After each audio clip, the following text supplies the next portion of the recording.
Изящая походка, уверенный взгляд и блестящие наряды. При виде такой красоты мужская половина зала замирает от восторга, женская от зависти. Конкурс «Мисс Татарстан» в этом году посвятили восточной тематике. За титул боролись 30 красавиц республики от 15 до 23 лет. Встречают по одежке, а провожают по уму. Поэтому красота – это гармония прежде всего. И это, естественно, гармония между внешним впечатлением, которое производит человек, и его внутренним миром. И вот к этому мы призываем наших девушек. После знакомства и дефиле жюри отобрало 10 суперфиналисток. Их ждал интеллектуальный этап.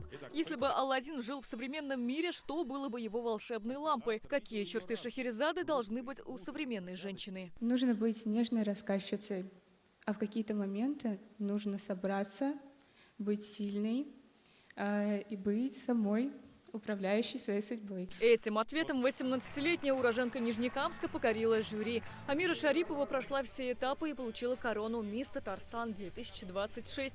В прошлом году она также дошла до финала и получила титул «Мисс Очарование». Сейчас она учится на факультете менеджмента КФУ. Мне нужен именно такой титул. Другие я не принимаю, иду по головам. Нет, я получаю удовольствие от всего процесса, от девушек, потому что в этом году я пошла с подругами, и здесь еще дополнительно обрела новых. Обладательницей титула «Мисс Казань» стала 20-летняя Евгения Петрова, а первой вице-мисс Татарстан уроженка Зеленодольска Камила Гаттарова. Ирина Васильева, Ринат Сахибгареев, ТНВ, Казань.